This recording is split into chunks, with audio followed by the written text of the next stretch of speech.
Shalom, selamat pagi jemaat Tuhan yang terkasih. Kita berjumpa kembali dalam ibadah pada pagi hari ini.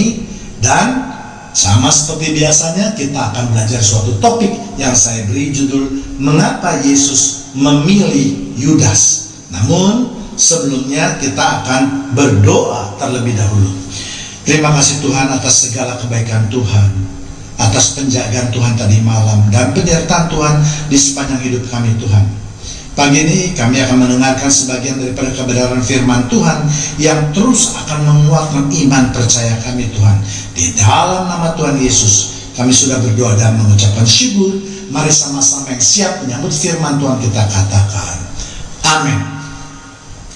Pertanyaan yang banyak dilontarkan oleh umat Kristen tentang Yudas.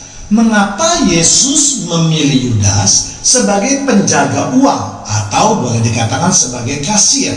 Ya, Alkitab juga mencatat bahwa Yudas sering mengambil uang kas, yaitu di Yohanes 12 ayat 6. Ya, hal itu dikatakannya bukan karena ia memperhatikan nasib orang-orang miskin, melainkan karena ia adalah seorang pencuri. Ya, ia sering mengambil uang yang disimpan dalam kas yang dipegangnya. Jadi yang menjadi pertanyaan apakah Yesus tidak tahu kalau Yudas adalah seorang pencuri uang, atau Yudas adalah seorang yang berakhlak tidak baik? Akhlaknya jelek Yudas itu ya. Kan Yesus adalah Tuhan ya. Seharusnya Yesus tahu karena dia adalah yang maha tahu ya. Tentu jawabannya yang mau saya katakan adalah Yesus tentu saja tahu bahwa Yudas adalah seorang pencuri uang kas atau orang yang tidak memberi akhlak yang baik. Lalu pertanyaan selanjutnya adalah, kalau Yesus tahu, mengapa Yesus masih mengangkat Yudas sebagai murid, bahkan sebagai penjaga kas?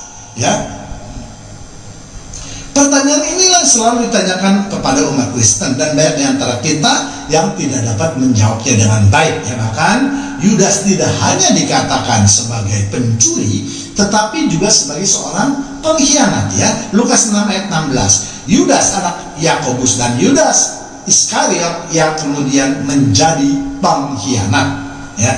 Kalau kita berpikir menurut akal sehat manusia, predikat atau gelar untuk Yudas ini sungguh sempurna sebagai murid yang jahat ya. Sudah mencuri uang, dia berkhianat pula ya. Lalu apa alasan Yesus masih tetap memilih dan mengangkat Yudas sebagai murid maupun penjaga kas? Ya, itulah sebabnya mengapa dikatakan Tuhan Yesus itu maha baik ya. Yesus tidak menghukum atau membinasakan Yudas ketika itu juga ya. Tetapi Yesus memilih untuk memberikan kesempatan kepada Yudas atau orang-orang berdosa lainnya sama seperti kita ya. Yesus tidak memilih atau hanya bergaul dengan orang-orang yang tidak bercacat, tetapi justru Yesus datang mencari mereka yang berdosa ya. Lukas 5 ayat 32, aku datang bukan untuk memanggil orang benar, tetapi orang berdosa supaya mereka bertobat. Jadi Yesus jelas mengetahui semua keburukan daripada Yudas, tetapi Yesus memberikan kesempatan kepada Yudas untuk bertobat ya, sama seperti kita ya. Pertanyaan yang sama juga dapat kita lontarkan terhadap diri kita sendiri ya. Mengapa Yesus memanggil kita? Ya, mengapa Yesus kita yang dipanggil dan dipilih oleh Allah sebagai umatnya? Ya, apakah karena itu semua kehebatan kita, kejujuran kita, kesempurnaan hidup kita? Tentu saja tidak jawabannya ya. Kebanyakan dari kita hanya melihat sisi buruk dari Yudas saja tanpa mau melihat apa maksud daripada Allah ya. Kita tidak sadar bahwa sesungguhnya kehidupan kita ini tidak lebih baik daripada Yudas. Untuk itu marilah dalam suasana Natal ini kita lebih banyak melakukan introspeksi terhadap diri kita sendiri. Apakah kehidupan kita sudah lebih baik dari tahun-tahun sebelumnya? Apakah yang harus kita perbaiki dalam kehidupan kita untuk tahun berikutnya? Mari kita renungkan bersama. Apakah kita ingin seperti Yudas yang sudah diberikan kesempatan untuk bertobat, tetapi kita tidak mempergunakannya dengan baik? Jangan pernah berpikir bahwa kita terlalu kotor atau terlalu berdosa di hadapan Tuhan. Ingat, Matius 12 ayat 20, bulu yang patah terkulai tidak akan diputuskannya, dan sumbu yang pudar nyalanya tidak akan dipadamkannya, sampai ia menjadikan hukum itu menang. Ya, jadi saya ulangi lagi, sampai ia menjadikan hukum itu menang. Jadi dalam ayat tadi dijelaskan bahwa Tuhan kita itu tidak hanya memperbaiki sesuatu yang sudah rusak, ya, yang sudah tidak berharga lagi, tetapi Tuhan kita akan menjadikan kita, yaitu orang-orang berdosa, untuk memperoleh kemenangan, yaitu kita dapat kembali dalam tujuan utama penciptaan manusia, yaitu masuk dalam kerajaan sorga atau hidup dalam kekekalan. Ya, begitulah maka dikatakan ia akan menjadikan kita sebagai pemenang. Ya, pertanyaan lain yang jarang sekali timbul adalah apakah perbedaan antara Yudas dan Simon Petrus? Kalau kita membandingkan kesalahan ataupun dosa dari kedua murid tersebut, jelas dosa Simon Petrus jauh lebih berat, ya, karena Simon Petrus pernah menyangkal Tuhan Yesus sebanyak 3 kali. Ya, namun seringkali kita mengabaikan hal tersebut dan menganggapnya sebagai hal yang biasa saja. Matius 26 ayat 34. Yesus berkata kepadanya, "Aku berkata kepadamu, sesungguhnya malam ini sebelum ayam berkokok engkau telah menyangkal aku 3 kali." Ya, masih beruntung bagi Simon Petrus karena dia menyangkal Yesus ketika Yesus masih sebagai anak manusia.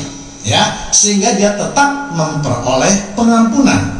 Jika ketika itu Yesus sudah bangkit dan berkedudukan di samping kanan Allah, tentu Simon Petrus tidak akan mendapatkan pengampunan. Ya, Lukas 12 ayat 10. Setiap orang yang mengatakan sesuatu terhadap anak manusia, melawan anak manusia, ia akan diampuni. Ya, tetapi barang siapa menghujat Roh Kudus, ia tidak akan diampuni. Ya, jadi kita harus berhati-hati dan teliti di dalam menafsirkan firman Tuhan. Yesus mengatakan bahwa melawan anak manusia itu berarti bahwa Yesus sedang menonjolkan sisi kemanusiaannya.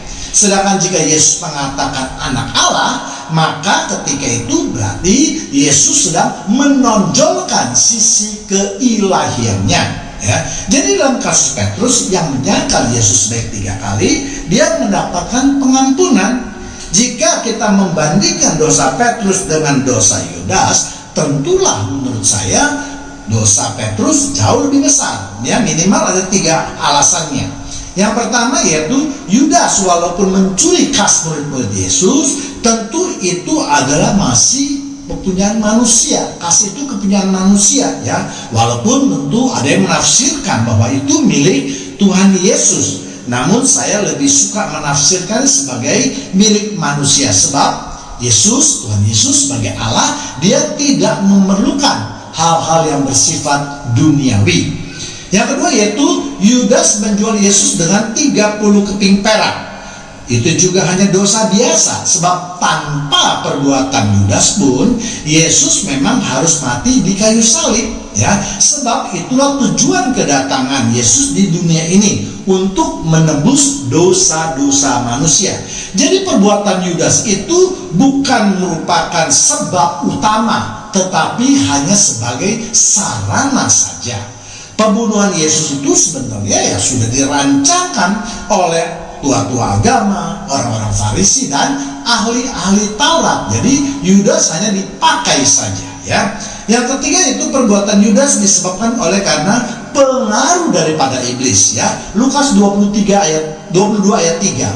Maka masuklah iblis ke dalam Yudas yang bernama Iskariot, seorang dari 12 murid itu. Jadi perbuatan Yudas dalam menjadi pengkhianat sebenarnya bukanlah atas kemauannya sendiri, tetapi karena kelemahan iman dia, yang akhirnya iblis mampu mengendalikan pikiran Yudas. Namun tetap saja perbuatan tersebut adalah perbuatan berdosa. Namun saya kira kita semua sepakat bahwa dosa Yudas akan mendapatkan pengampunan karena perbuatannya itu. Sedangkan Petrus yang menyangkal Yesus 3 kali untuk peristiwa yang sama dan waktu yang tidak terlalu lama, ya.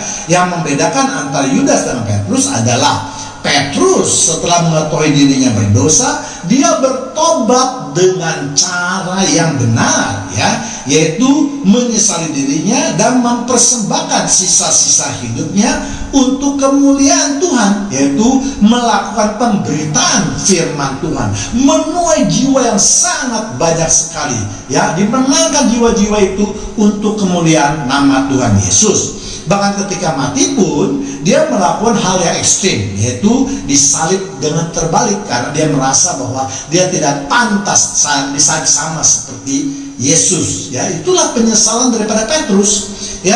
Sebaliknya Yudas menyesali perbuatannya dengan cara yang tidak benar. Dia melemparkan, memang mengembalikan uang yang didapatnya, tetapi dia lalu menggantung diri. Inilah cara yang tidak berkenan di hadapan Tuhan.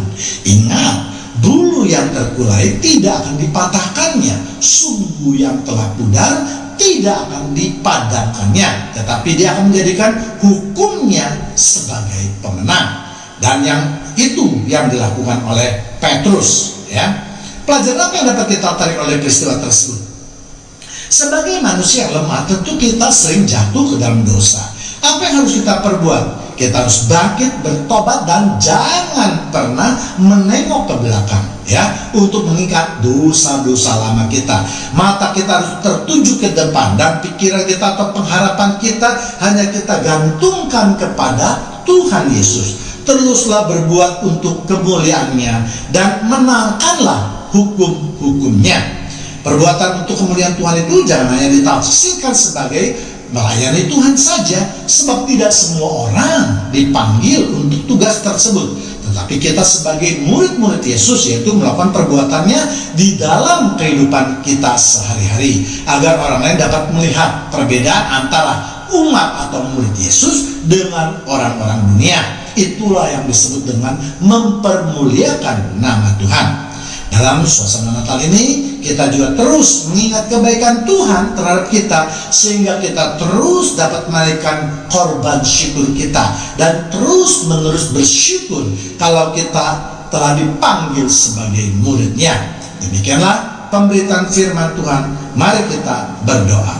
Terima kasih Tuhan Yesus, Engkau begitu baik terhadap kami, umat-Mu, umat kesayangan-Mu. Engkau yang selalu memberikan pengampunan kepada kami. Dengan apa kami harus membayarnya Tuhan? Hanya hati, hidup kami yang kami persembahkan untuk kemuliaan nama Tuhan. Di dalam nama Tuhan Yesus kami sudah berdoa dan mengucapkan syukur. Haleluya. Amin.